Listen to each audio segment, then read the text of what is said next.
Hi and welcome to my channel. This time I'm going to talk about a cool little trick that I figured out. If you have smart audio, you can change the VTX without fully powering the quad, which is really useful if you're flying with a group of people, or especially if you're doing if you're in a race. Say your quad, you've broken an arm or a motor or something. You don't have any spare arms or motors. You don't have time to fix it right then. Your heat's coming up, and so you can't plug in your spare quad, or to check the what channel it's on for your channel assignment until the heat's over. If you plug in when people are flying, it's bad because you can blow someone out of the sky. These VTXs will transmit out of band when you plug them in, and best case you'll just glitch the other people. Worst case you'll be on somebody else's channel and they won't be able to see and they'll crash. So as you can see, I've got this quad and it's on Fat Shark 4.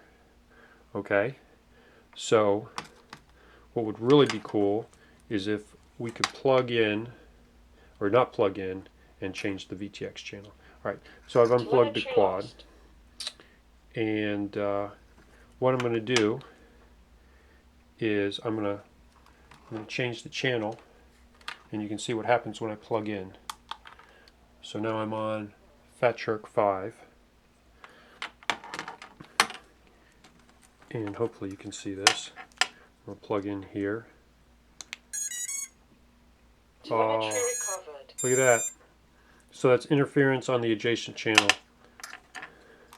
right? So that's pretty nasty. But you can avoid doing that if you have smart audio and use the USB port. With smart audio, what's the cool thing is that it sends the channel assignment to the flight controller sends the channel assignment to the VTX every time it powers up. So you don't need the VTX powered. All right. So what I'm going to use is this little dongle by SpeedyBee. It's a Bluetooth USB adapter. You might be able to do this just plugging into the USB without the Bluetooth link, but I've got it and it's convenient. All right, and as you can see, I'm going to power up this little guy and then plug it into the USB port. The USB port is not going to power the rest of my quad, meaning the motor doesn't have power. You can see I plugged it in, right? It's plugged in, and look, Fat Shark 5, no adjacent interference. Change the channel back to Fat Shark 4, nothing. Okay, so what we can do is we can open up the SpeedyBee app, connect up, alright, go to the transmitter, the VTX icon, and get rid of that notification. You can see it knows what channel assignment we're on. So if we want to go to, say, Fat Shark 5, I can save it.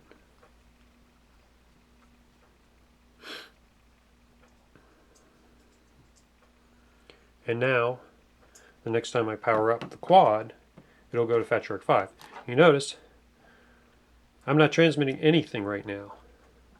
That's the beauty of this. You could be in the middle of people could be in the middle of flying, your friends can be flying, and you can change your channel assignments and totally not mess them up at all.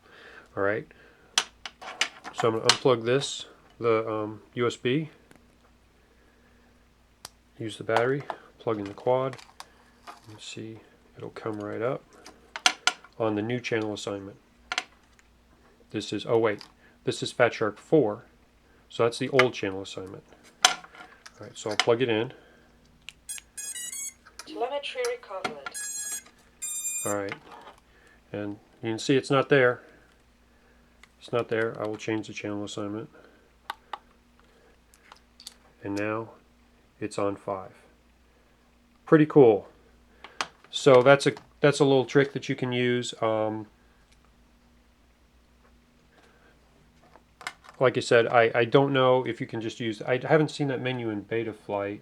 I have seen it in the SpeedyBee app. You can get one of these, I think, online. I'll put a link in the description. I think they're only about 12 or 13 bucks. So I think it works for Android, and obviously it works for iOS. I've got an iOS phone right here with the app on it.